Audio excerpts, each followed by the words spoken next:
अगर पार्टनर को आपके दुख से फर्क ही नहीं पड़ता है, आप परेशान भी होते हो तब भी आपके पार्टनर को कोई फर्क नहीं पड़ता है, या फिर पार्टनर जानबूझ के ऐसी हरकतें करता है जिस वजह से आप डिस्टर्ब होते हो।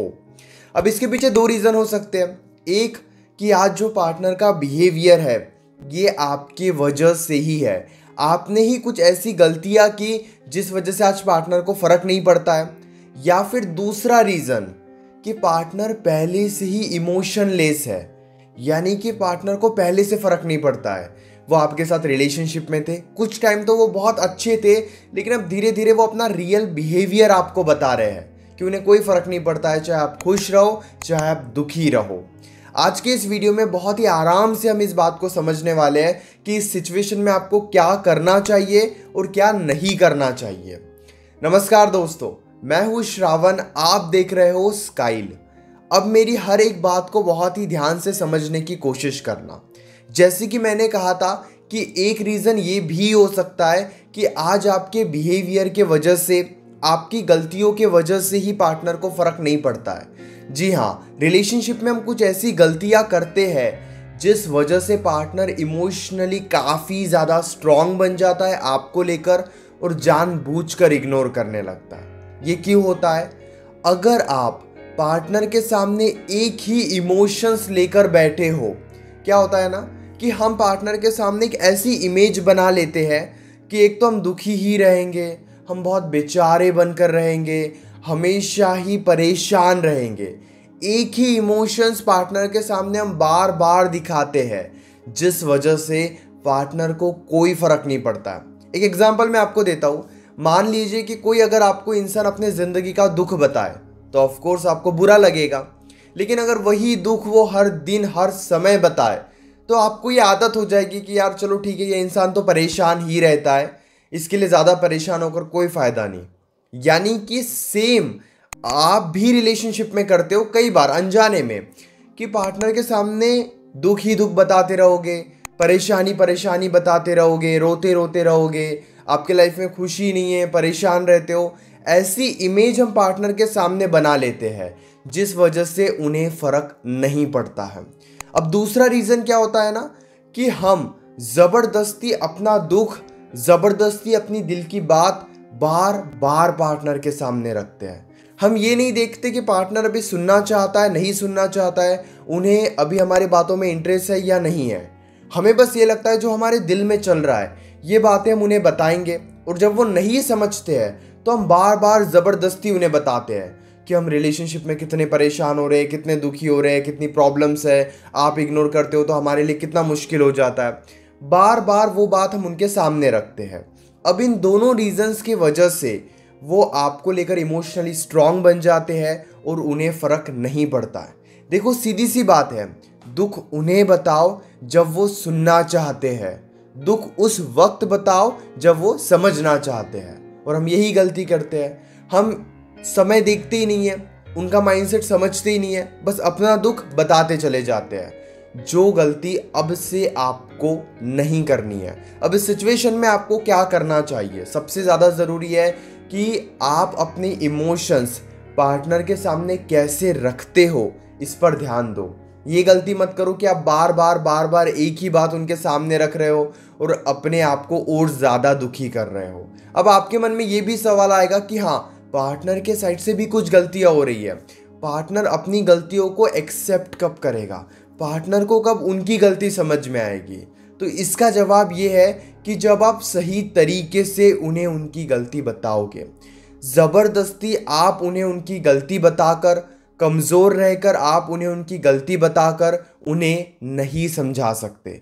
आपको दो काम करने हैं। सबसे पहले अपनी फीलिंग्स बार बार पार्टनर के सामने रखना बंद कर दो और तब उनसे बात करो जब वो आपसे बातचीत करना चाहते हैं, जब वो आपको समझना चाहते हैं।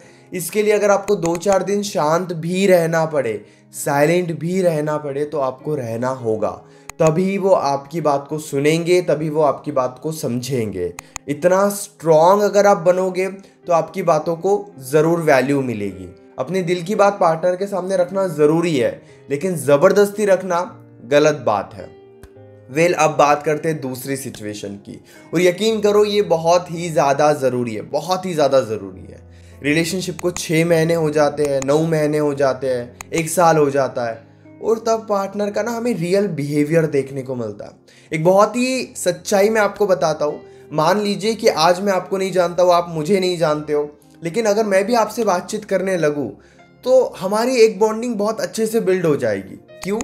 क्योंकि मेरी लाइफ की बातें मैं आपको बताऊंगा, मेरे काम के बारे में मैं आपको बताऊंगा, आप अपने काम के बारे में, अपने लाइफ के बारे में मुझे बताओगे।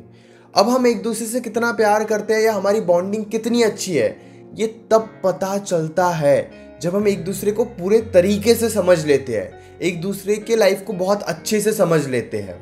रिलेशनशिप में भी बिल्कुल यही होता है। शुरुआत में सब अच्छा लगता है क्योंकि सब कुछ नया देखने को मिलता है, नई बातें होती है, नया रिश्ता बनता है, सब कुछ नया लगता है। लेकिन जब सब कुछ पता चल जाता है, उसके बाद पता चलता है कि उस इंसान का स्वभाव कैसे है। एक बात मैं आपको बताता हूँ। मान लीजिए एक इंसान है जिसके अंदर 10 बुरी बात है और एक अच्छी बात है। समझ रहे हो आप? यानी कि 10 बुराइयां है, एक अच्छी बात है। लेकिन रिलेशनशिप के शुरुआत में आपको वो एक अच्छा ही दिखाएंगे। उनके अंदर क्या अच्छाई है, क्या अच्छी बातें हैं, वो यही दिखाएंगे। और जो 10 बुरी बातें हैं, ये समय के साथ 6 महीने के बाद, 9 महीने के बाद आपको पता चलता है। वो कितना इग्नोर करते हैं, वो कितना आपसे डिस्टर्ब रहते हैं, वो कितना इग्नोर करके अपने ज़िंदगी में खुश रहते हैं, ये सब आपको समय के साथ पता चलेगा।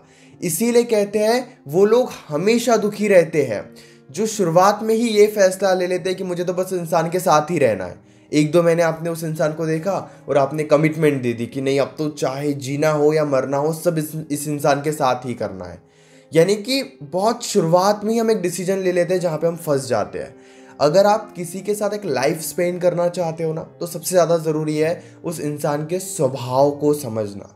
आज वो एक मज़े के लिए आपके साथ है, आज वो फिजिकल रिलेशनशिप के लिए आपके साथ हो सकते हैं, इमोशनल अटैचमेंट के लिए आपके साथ हो सकते हैं, और बाद में जब ये सब कुछ मिल जाएगा, उन्हें सब कुछ ख़त्म होने लगेगा, पुराना होने लगेगा, देन वो आपको चेंज कर देंगे, आपको बदल देंगे किसी और के साथ, वो अपनी ज़िंदगी में खुश रहने लगेंगे। इसलिए आपको क्या करना है, एक इंसान के स्वभाव को समझने में समय दो, ना कि बहुत जल्दी डिसीजन ले लेना है। अगर 6 महीने के बाद, 9 महीने के बाद उनके बिहेवियर में बदलाव आए हैं, तो आपको ये भी एक्सेप्ट करना होगा कि आज जो आपको दिख रहा है ना, यही एक सच है, यही उनका एक रियल बिहेवियर है। जैसे कि मैंने कहा था कि अगर आपकी गलती की वजह से आज वो ऐसे बने हैं, तो सबसे पहले अपनी गलतियों को ठीक करो। लेकिन आपकी गलती ठीक करने के बाद भी, अपने आप को बदलने के बाद भी वो नहीं बदल रहे हैं, उनके अंदर कोई चेंजेस नहीं आ रहे हैं, वो बिल्कुल वैसे के जैसे के वैसे ही है, देन आप समझ लीजिए कि ये बहुत बड़ा रेड फ्लैग है।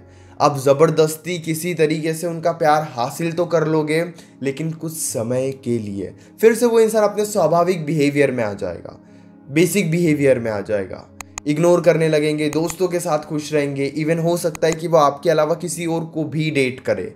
इसलिए कहते हैं रिलेशनशिप में धोखे बहुत शुरुआत में ही मिल जाते हैं। बदनसीब लोग वो होते हैं जिन्हें 5 साल के बाद, 6 साल के बाद धोखा मिलता है। मैं जानता हूँ कि वहाँ पे बहुत मुश्किल होता है, लेकिन अगर आपके पार्टनर का बिहेवियर बिल्कुल 6-7 महीने के बाद बदल रहा है, समझ लीजिए कि अब आपको सच्चाई देखने की ज़रूरत है। उन्हें बदलने में मत लग जाओ, उनके बिहेवियर को समझने में लगो। अगर आप ये सोचोगे ना, नहीं नहीं मुझे तो उनको बदलना है, एक अच्छा इंसान बनाना है कि मुझसे प्यार करे, तो किसी के बिहेवियर को बदलना सबसे मुश्किल काम है। चोर को चोरी करने से आप कुछ समय तक रोक सकते हो, लेकिन जब भी उन्हें मौका मिलेगा वो चोरी कर लेंगे। चोर की बात कर रहा हूँ। उसी तरीके से कुछ धोखेबाज लोग ऐसे होते हैं जो कुछ समय तक तो आपको धोखा नहीं देते हैं, जैसे ही थोड़ा समय बीतता है फिर वो आपको धोखा देंगे, इग्नोर करेंगे, आपकी इमोशंस की कोई केयर नहीं करेंगे। इसीलिए ऐसे लोगों से तो दूर ही रहना चाहिए। 6-7 महीने अगर रिलेशनशिप को हुए हैं, बिहेवियर बदल रहा है, तो आपको थोड़ा एक सही डिसीजन लेना चाहिए। मैं ये नहीं कह रहा हूँ कि डायरेक्ट जाकर ब्रेकअप कर लो, एफर्ट्स डालो, सही तरीके से एफर्ट्स डालो, लेकिन अगर सब कुछ करने के बाद भी सिचुएशन नहीं बदल रही है, तो फिर एक डिसीजन लो। समझदारी इसी में रहेगी। मन में अभी भी कोई डाउट है तो डायरेक्टली आप कॉल पे मुझसे डिस्कस कर सकते हो। 9834250097 इस नंबर पर आप मुझे मैसेज करके अपनी कॉल बुक कर सकते हो। हमारे बीच में कॉल पर जो भी बातें होगी वो कंप्लीटली सेफ और प्राइवेट रहेगी। इसलिए आप अपनी दिल की सारी बातें, अपनी लाइफ की सारी प्रॉब्लम्स मेरे साथ ईजिली शेयर कर सकते हो। अगर आप इंस्टाग्राम यूज़ करते हो तो इंस्टाग्राम पर भी ज़रूर फॉलो कर लेना, वहाँ पर भी अमेजिंग वीडियोज़ बनाता हूँ। Well, thank you so much.